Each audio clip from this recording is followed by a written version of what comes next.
Welcome to Jake's Happy Nostalgia Show, a podcast where nostalgia comes alive. Together, Jake and his friends interview talents varying from actors, directors, writers, producers, composers, puppeteers, and so much more. Who will they be chatting with today? Find out in this Jake's Happy Nostalgia Show episode. Hey everyone, welcome to this episode of Jake's Happy Nostalgia Show, where nostalgia comes to life. I'm your host, Jake Deffinbaugh, and our co-host, Chris Bixby, Wyatt McCullough, Matt Bingel, and Marty Monster. How are you guys doing? Good. I think you almost messed up our last name there. Wow, Jake, you're messing up every time now. That's up the tagline again. That's the tagline again. Yeah. It's fine. What? We'll work on that. Anyway, It's fine. It's fine. I don't know why I thought I have always... Ignore it. Keep going. That's why we came up It's okay. Anyway. Yeah, I came up with it. We the three of us did. Anyway, Jake, I had nothing to do with it at all. Jake, who do we have today? Well, let's take over. Well, today's guest we have is she is voiceover artist. She the most notable work that most of us know is she is the voice of Fish and the Whale for WordWorld, and she's also an author too, which I know we can talk a little bit about it too. And here she is, Meredith Zeitlin. How are you doing? How are you? Hello. It's actually Zeitlin. Everyone gets it wrong. No worries. Oh. Pronouncing names wrong. That's fine. He does that with every. It's fine. He does that with every guest that he introduces. Almost And his own co-host. So it feels like a theme, which is good. Yeah. It's like a theme. Hello, thank you so much for having me. I'm honored that you wanted to hang out today. Yeah, of course. You're welcome.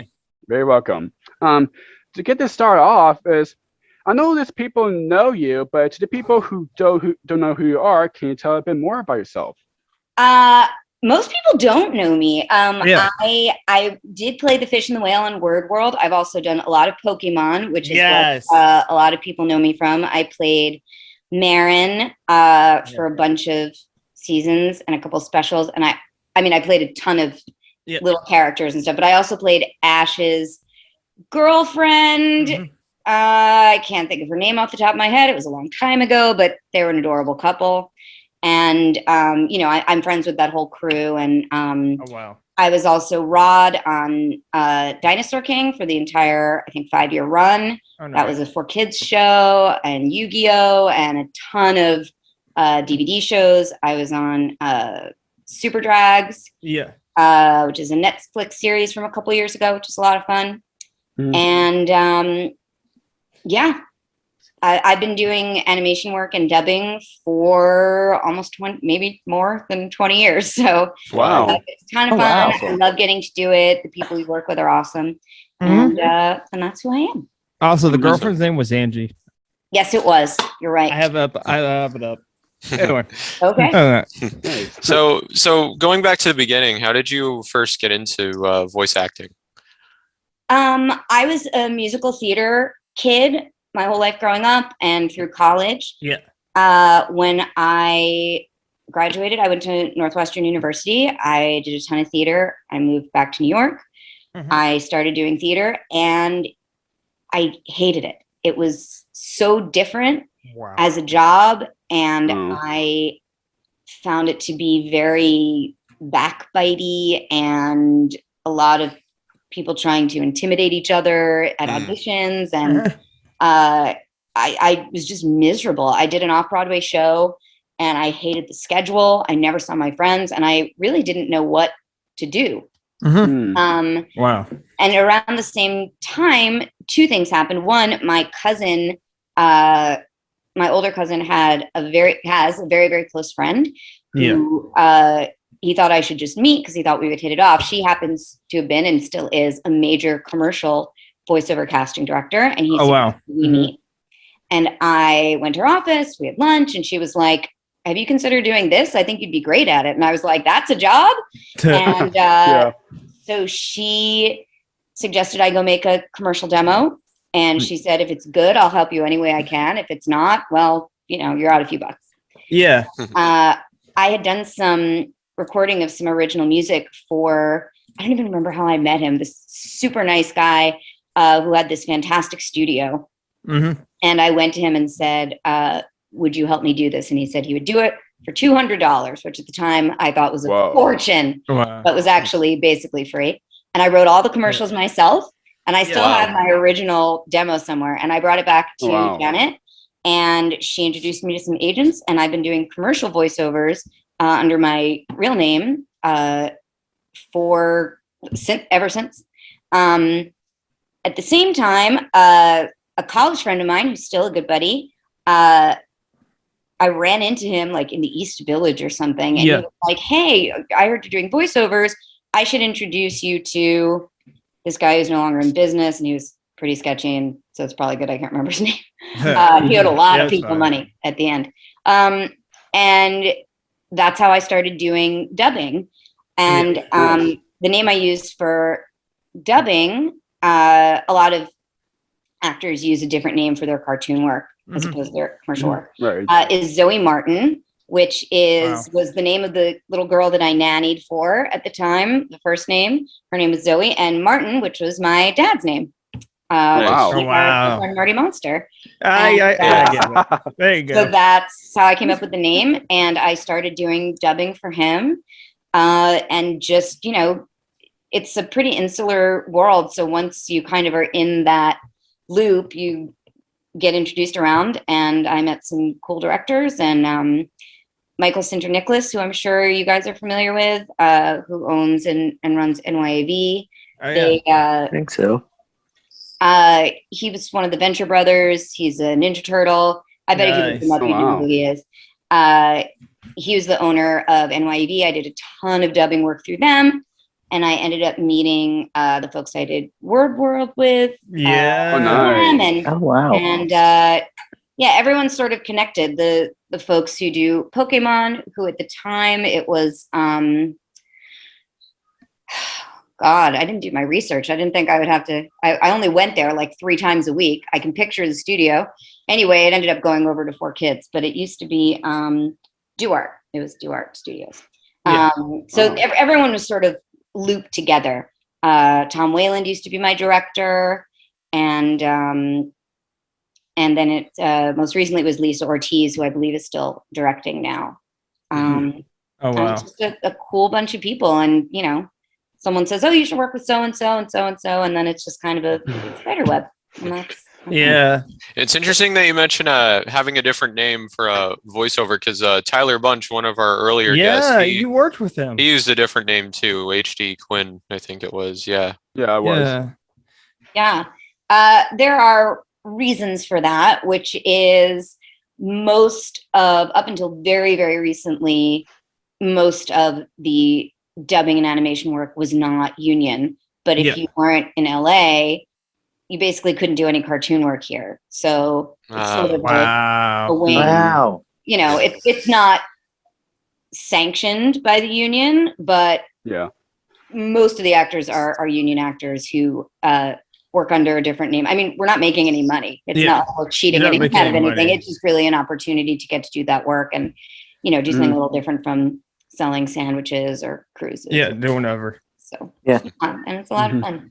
Yeah, that's awesome. So was voice acting always a passion of yours? Well, yes and no. No, in that it wasn't something I ever thought about doing until I had that meeting with that casting director. But I always did funny voices and like fake interviews and fake commercials and stuff. All just because I thought I was funny, and it ended up being what I do for a living. Of course, I was obsessed with Disney and cartoons. So who isn't obsessed with Disney? That was the passion. It just never really occurred to me that there were actual people back there. Who isn't obsessed with Disney cartoons? I know me and Matt are definitely still Disney. Some much are. They're amazing. Who were some of your inspirations? In the voiceover world? Yeah. Well, the old school Disney actresses. Yes. Obviously, I'm not going to be able to come up with any of their names. Eleanor. So they had sort of in a similar way back then, before celebrities did those voices. There was this core crew, in particular, of women who did. Maleficent is the wicked stepmother. Yeah. Also, let's see, Dumbo's mom, Mrs. Jumbo, is also one of the fairies in Sleeping Beauty. And I believe she's also the fairy godmother. I said wicked stepmother before. Yeah. That's what I meant. Eleanor something is one of their names. I used to know this stuff. Before the pandemic, I could have spit this stuff out. Now all I know about is gardening. But that crew for sure. I mean, just their range and the depth of the work that they did. The girl who played Wendy, who was also Alice. Oh yeah. Catherine Vermont. That's right. Yeah, that's right. And I actually got to meet the woman who voiced Aurora. I did a bunch of promos for the relaunch of Sleeping Beauty, like 50th anniversary thing. So I got to wow. And she was there, and she was 100 years old or something, and still warbling away. And so all of those people. I mean, Mel Blanc. Yes. A real life inspiration, I would say, Sean Schemmel, who you guys may know. He is bad guy in Dragon Ball Z and a zillion other voices. He's someone who does and can do like other voices. I modulate my voice to do different things, but he can do impressions, and it's incredible to watch him work. We'll have him on. We had Josh Martin in the second episode. He worked on Dragon Ball. Oh, okay. I've never seen it, but neither we. But Sean, I mean, if you look up Sean, he's done. I see what he's. That's crazy. And he can do anything. I'm always incredibly impressed by people who can do. Tress MacNeille, I'm obsessed with. Yes. Yes. Yep. Cree Summer. Yes. Who else? I mean, these are all, technically my contemporaries. They're just a lot more famous and interesting than I am. Yeah. Tress MacNeille is a big one. There's another girl who I know she's on Powerpuff Girls and My Little Tara Pony. Strong. Say again? Tara Strong. Yes, that's right. Nice. Yes. Nice. Of course. She's awesome. Just, folks who can really manipulate their instrument. I mean, they're just so effing good. So Yes. Yeah. There you go. They've done like thousands of different voices. They're just crazy. Yeah, especially with Tara Strong and starting off there and doing Fairly Odd Parents and so many other stuff. I know, Yes. Just crazy. Hey, Marty, how about you I ask mean- the next question? Yeah. Okay. Man, you threw off my groove there. I was getting in the groove, but thanks. Sorry. How- It's usually Jakey. Yeah, whatever. Anyway, how did you get the role of being Fish and the Whale on WordWorld? I did them at separate times, actually. I did the whale first, I believe. I just auditioned, and it was for someone I had worked with over at NYAV, I think, and they had me come in, and I did the whale.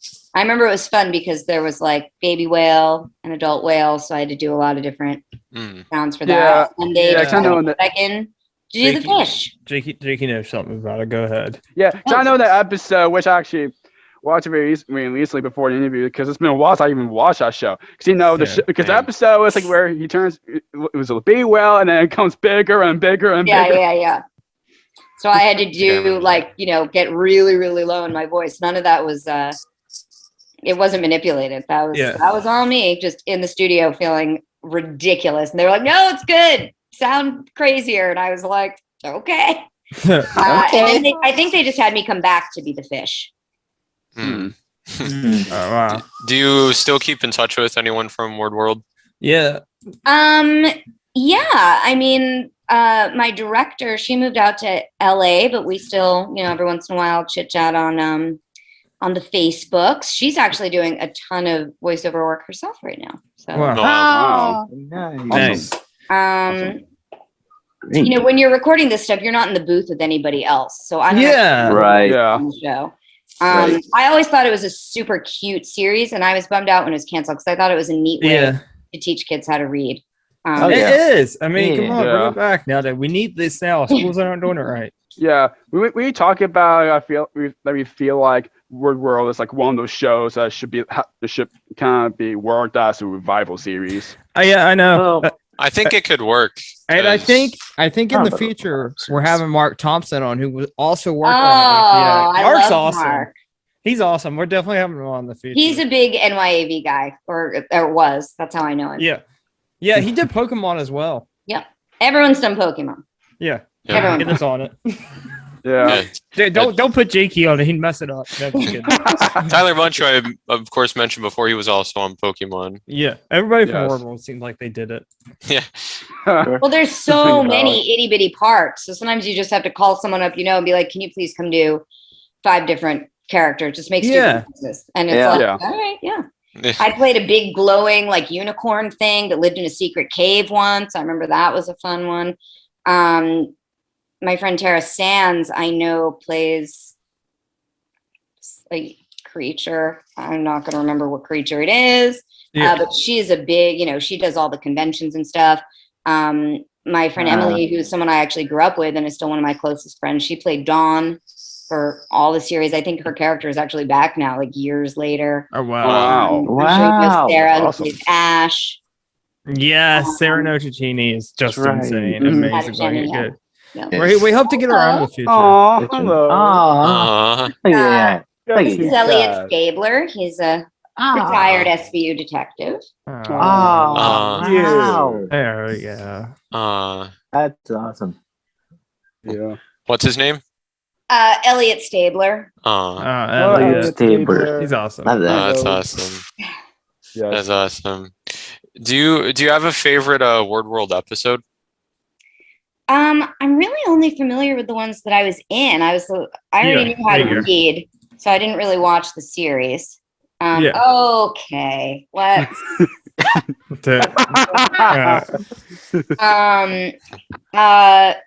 But I do have the clip from the little song where she becomes a spooky witch on my website. It's on my reel. So I just think it's such a cute little show. Yeah. Yeah. It is a cute show. I mean, WordWorld needs. I'd love to see it come back. People behind it. Yes. Back. Yes, indeed. Kids need it nowadays. Now they're not learning about words and stuff. Put it in schools.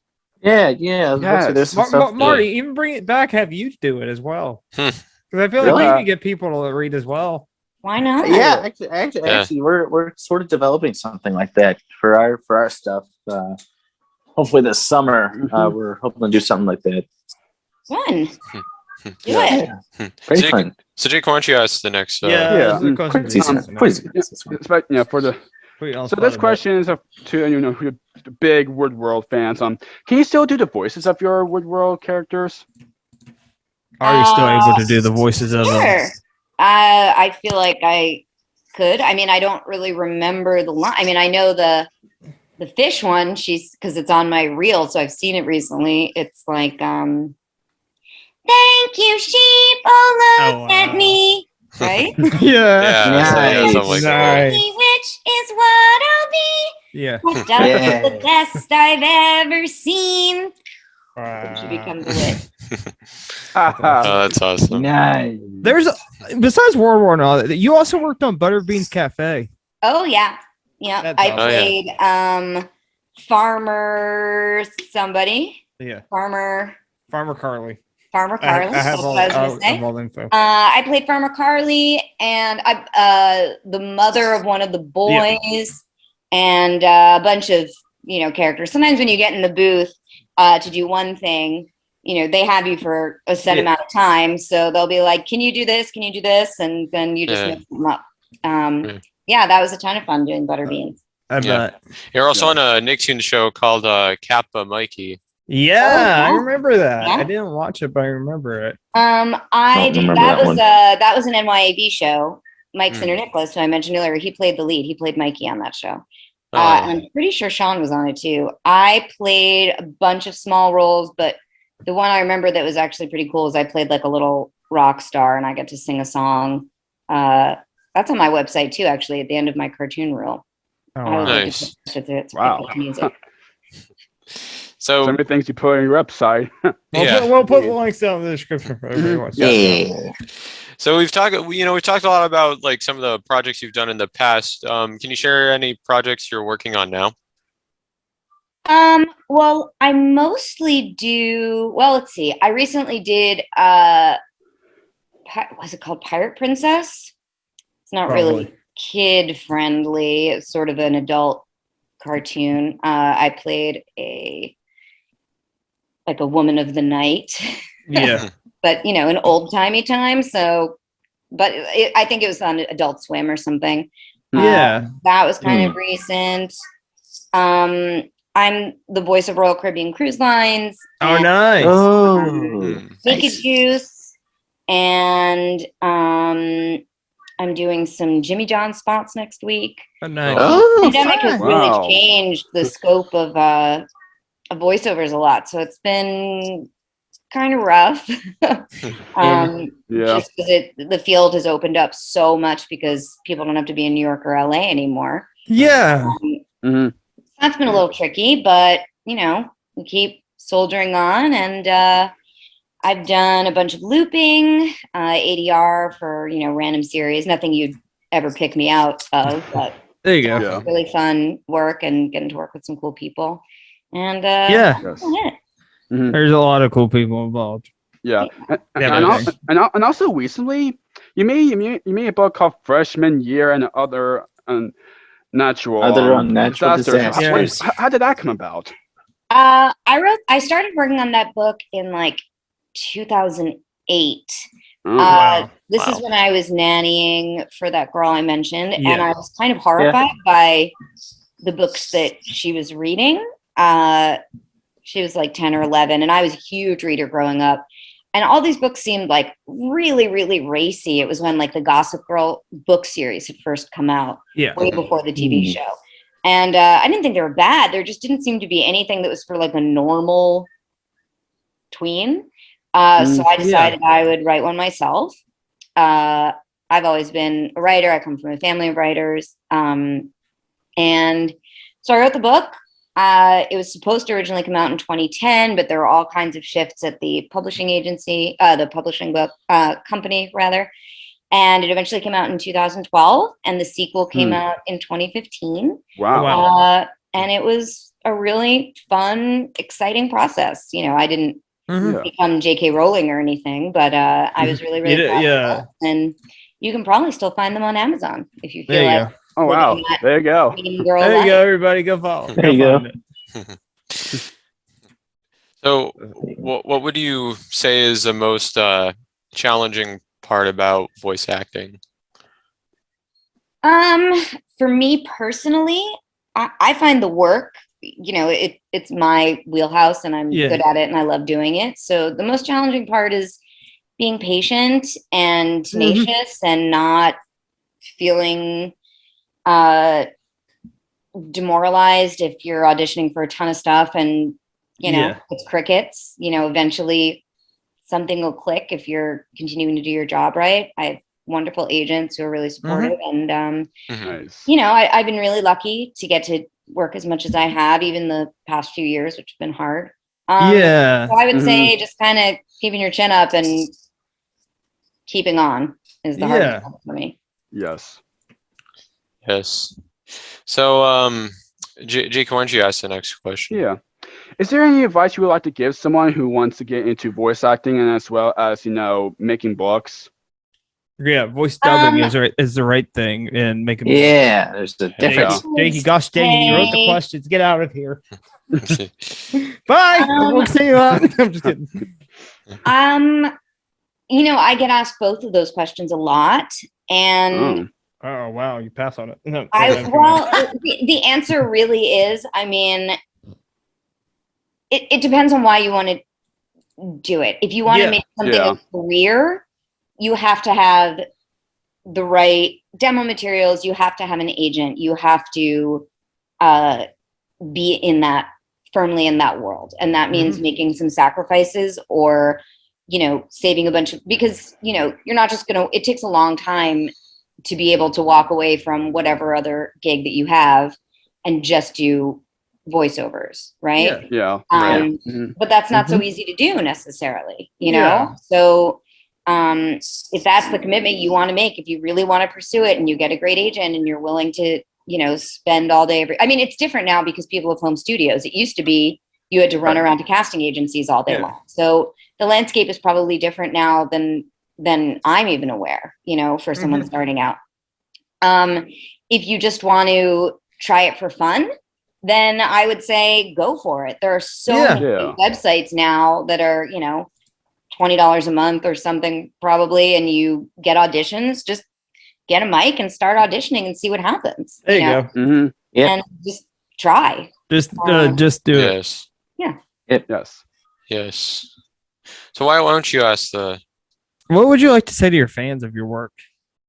I don't think many people know who I am, so I'm not sure I have that many fans. But to the four of you who are out there, present company included, probably, I'm incredibly flattered that you noticed that I was inside your TV or wherever you were watching. Where we're watching your. I'm thrilled that there are people who are interested because, you know, as long as I've done this job, I've definitely gotten people who are like, it's the easiest job ever. All you have to do is talk. And it's no, not really. It's that, you know, or then everybody would do it. You know what I mean? Like, why doesn't everyone play baseball? It's just hitting a ball. I mean, anyone can do, you know, I mean, not that they're the same, obviously, but, and that's kind of a little tricky because then you're, you know, forced to be like, no, my job is really hard. Like, all right, well, I'm not like digging ditches either. So I would say it's incredibly rewarding to know that there are people who are interested and who notice that I exist. So there you go. Matt, how about you ask the next question? I know Marty's asked one. Matt, you haven't. You haven't asked one yet. Human. Oh, jeez. where if people want to contact you, I know you have your website, but where else can people find you? My website is the best place to find me. You can email me at mz@mzspeaks.com. My website leads to my writing website. So if you're on MZ Speaks, you could pop over to MZ Writes. That's kind of it. I'm not a big social media person, so that's there you go. We'll put that in the description for people. Her book, by the way, for those who missed it, is called Freshman Year and Other Unnatural we'll put Disasters. Link to it. Yes. Oh, thanks, guys. Yeah, of course. Would you come back to the podcast in the future? Sure. If things, I mean, I don't know what else you could possibly want me to talk about, but just nostalgia stuff in general. Just nostalgia stuff in general. I'm around. Hey, Marty, how about you ask the last one to end it off? Yeah, speaking of nostalgia. Take that, human. I could ask two. You only got to ask one. Shut up. I win this one. Oh my god! It's like this out of the way. This podcast is called Jake's Happy Nostalgia Show. When you think of nostalgia, what do you think of, or how do you define nostalgia? Hard question. I mean, for me, it's probably a different set of references than what you guys have. I'm a little bit older than you are. But I definitely think of, you know, the tweed ugly couch in the kid den in my house growing up, and all the VHS cassettes that my sister and I used to watch over and over. Yes. And ice cream sundaes and mugs that my dad made, and old board games and Legos and all the stuff that I loved when I was a kid. And life, to be perfectly honest. I haven't changed that much. Well, Meredith, thank you again. Thank you so much. Being on the podcast. It has been a blast. Thank you so much. Thank you so much for being on the show, and I'm glad, you know, for you being part of our childhoods and everything, and wish you best of luck what you're doing right now and see what's next. I just want to put this out. I'm sorry to be. Every time Jakey says that, he doesn't include the "you are worth it" part. Get out of here, Matt. Get out of here. Oh man. You guys are worth it, and I think it's awesome that you're doing this show. I've been, you know, meaning to do a podcast for a billion years, and I cannot get it together. So Aw. where do you guys that's put awesome. this? Do you put Appreciate the that. video or just the audio of it when you post it somewhere? We Most do the of- video- most of the time it's video. we It do the- depends on if most it's of the time. video. Yeah. Where do do you put video. it? If Like it's audio, it iTunes goes or as audio. Apple Podcast? Apple, The we're video's on, Apple. The video's on YouTube. YouTube. Yeah, the video's on YouTube, and then the We're audio's on like Podcasts, anywhere you can find your podcast. Spotify, Mixcloud. Yeah, a bunch of Wow. other- Well, I think it's iHeartRadio. awesome that you guys all found this thing in common that you love and Yeah, actually definitely. taking the time to make a show about it. I think that's really neat. So Me, Yes. I gotta point this out. Me and Jakey and Matt weren't the professional ones. As Matt technically had a little mini podcast, I didn't know what I was doing the second episode, which was my first appearance. I did it. I had no idea what I was doing either. Chris is the most you seem experienced. to have a flow Yeah. going. Yeah, because so. Chris was on a podcast Yeah. before this one. He was Yeah. he was a co-host and edited a podcast before this one. So Yeah. DJ Yeah. Bob. But yes, thank you again, Meredith, and thank Thank you you guys. to all of our viewers and listeners for tuning into another great episode of Jake's Happy Nostalgia Show. You're worth it. we're Yes, coming up on remember- a year. You are worth it, and Yeah. stay nostalgic. Yes, we are coming up on a year. This Woo! July. This July. Congratulations. Thank you. Very Come on, soon. started. 1 year. We But, got some big stuff I'll coming. look out for you guys. Have a good one. Yes. All right, Thanks. thank you. See you guys You're later. worth it. Bye, everyone. Bye-bye. Bye. Bye. Bye.